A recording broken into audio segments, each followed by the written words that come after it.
Some days you just don't feel like living. But nobody ever said life was easy. Everybody's trying to get free. Everybody's trying to get free.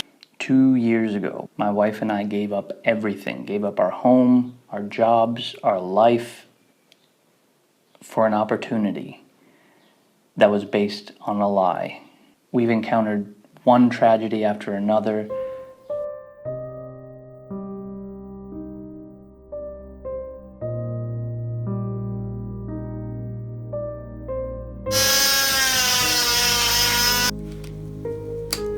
It's hard enough to pick yourself back up when you fall down once.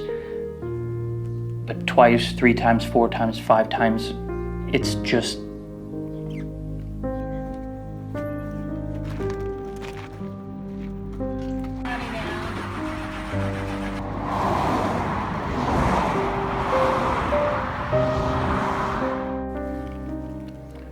But either you believe or you don't. And if you do believe, then you never give up. No matter how hard it gets, no matter how many times you get knocked down, you never give up. I want to talk about how our thoughts have power and how important it is to keep your thoughts positive no matter what is happening around you. There's an excellent book called Mankind's Search for Meaning by the author Viktor Frankl. He was a psychologist who happened to be a prisoner in the Nazi concentration camps, and he noticed that just by the way a person behaved and acted, he could tell who would survive and who would die. Despair is suffering without meaning.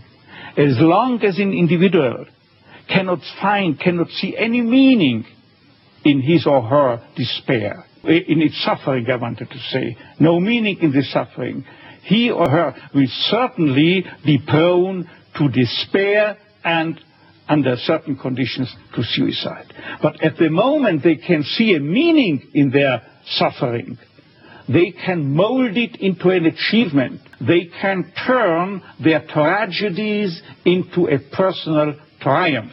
But they must know for what. What should I do with it? But if people cannot find any meaning whatsoever in their lives, they cannot see anything to live for.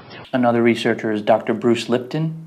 He wrote the book, The Biology of Belief. When I'd go back in my lab and look at my research on stem cells, my research revealed conclusively that the environment in which the cells live determine genetic activity.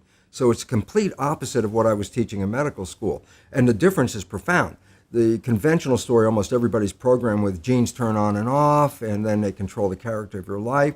And if you buy that story, which I did and which I was teaching, it really means that we're victims. Look, I can feed you with an idea that this pill that we just got from the pharmaceutical company, it's the greatest, best thing for your issue. And I give you this pill and you get better. And then later you find out it was a sugar pill, and everybody goes, yeah, that's called the placebo effect. And I go, what does it really mean? I said, you didn't get healed by the pill, you got healed by the belief in the pill. A minimum of 1/3 of all medical intervention is a placebo effect, where the healing comes from.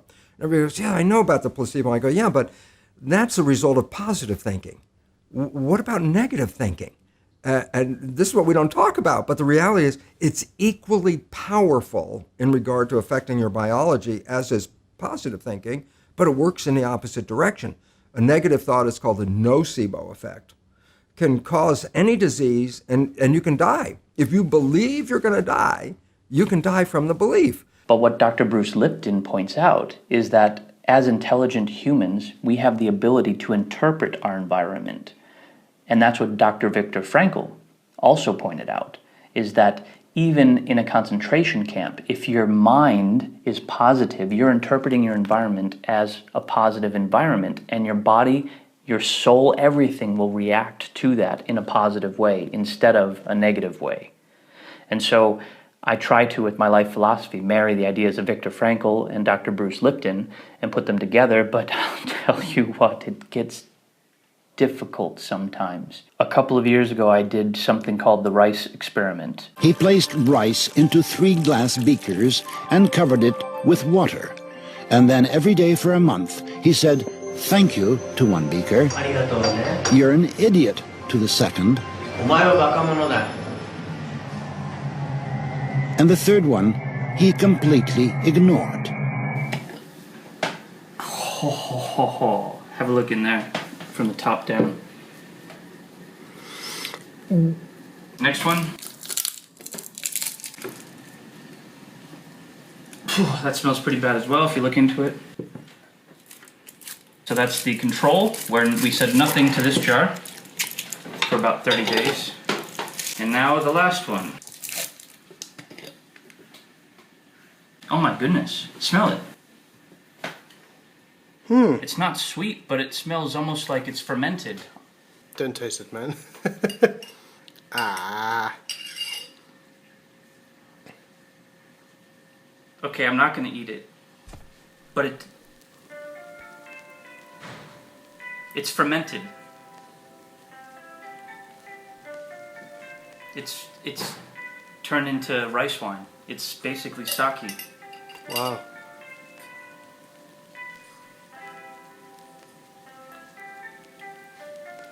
That's alcohol. Holy crap.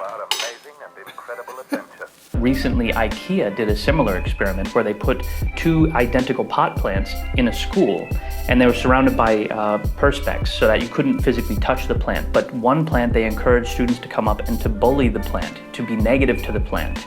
And the other, they encouraged to show love to and to be positive to.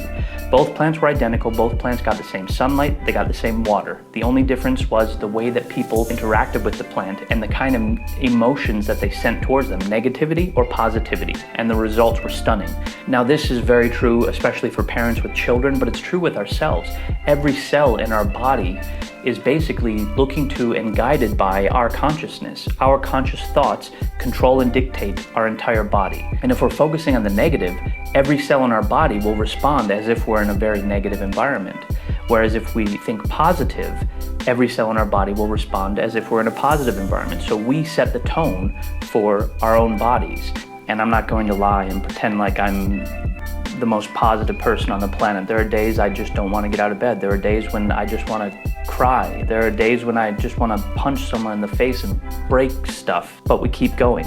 And I try to maintain positivity no matter what happens around me. So if you take one thing from this video today, it's just do whatever it takes to remain positive. Listen to happy music and dance, or eat food that makes you feel good, or go outside, run, dance, sing, whatever. Just make sure you create positive emotions for yourself throughout the day. At least one time a day you should be laughing. At least one time a day you should be smiling. At least one time a day you should feel optimistic and positive. Try and create those emotions if they don't come naturally.